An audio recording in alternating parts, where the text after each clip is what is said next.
ने बताया, ये 3 काम मनुष्य को रंग से राजा बना देते हैं।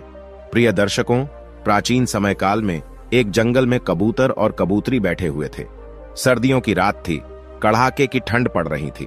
तब एक कबूतरी कबूतर से कहती है कि पिया जी, आज की रात को निकालने के लिए ऐसा क्या किया जाए जिसे आज की रात निकल जाए, सर्दी बहुत भारी पड़ रही है। कबूतरी कहती कि कोई ऐसी कहानी सुनाओ जिससे आज की रात कट जाए। कबूतर कबूतरी की बात सुनने के बाद एक कहानी शुरू करता है और कबूतरी से कहता है कि तुम ध्यान से सुनो, बड़ी ज्ञानवर्धक और बड़ी प्रेरणादायक मैं कहानी तुम्हें सुनाने जा रहा हूं। अब कबूतरी ध्यान से सुनती है और कबूतर कहानी शुरू करता है। जो लोग इस कहानी को सुन रहे हैं, इस कहानी को पूरा सुने। कहानी के अंत में कबूतर 3 बातें बताता है जिसे आपको आपके जीवन में याद रखनी चाहिए। कबूतर कहानी शुरू करता है कि बहुत समय पहले की बात है। किसी नगर में एक राजा रहता था। एक रोज वो राजा अपने दरबार में बैठा हुआ था। तभी उसके दरबार में एक भिखारी आया। उस भिखारी की बड़ी दयनीय स्थिति थी। जर्जर शरीर, तन पर फटे पुराने मेले कुचैले कपड़े और लाचार बेबस निगाहें। राजा ने जब उस भिखारी को देखा तो उस पर बड़ी दया आई। राजा ने तुरंत अपने खजांची को बुलाया और उसे आदेश दिया कि इस भिखारी को उचित भिक्षा देकर विदा करो।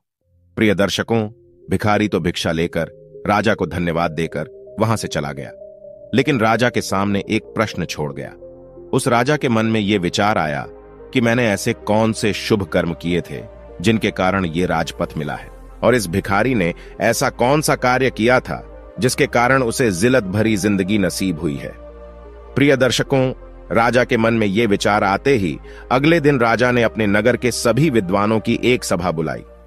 जब सभी विद्वान लोग सभा में उपस्थित हो गए तो राजा ने सभी के सामने अपने मन की जिज्ञासा रखी और उस राजा ने विद्वान जनों से कहा कि हे विद्वान पुरुषों, मैंने आप लोगों को यहां बुलाकर इसीलिए कष्ट दिया है ताकि मैं अपनी एक समस्या का निराकरण आप लोगों से करा सकूं।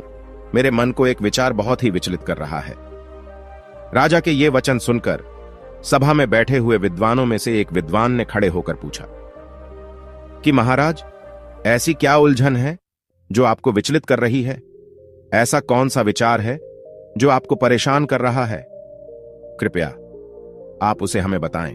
राजा बोला, विद्वानों, मैंने ये सभा इसलिए बुलाई है ताकि मैं ये जान सकूं कि किन शुभ कार्यों से मुझे ये राजपथ मिला है, या तुम में से कोई इस बात को मुझे बता देगा तो मैं उसे मालामाल कर दूंगा, और ना बताने की स्थिति में मैं उसको गधे पर बैठाकर मुख पर कालिक पोत कर उसे बेइज्जत करके राज दरबार से बाहर निकलवा दूंगा।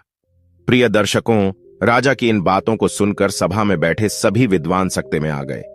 वह भी सोचने लगे कि राजा को यह बात बताने से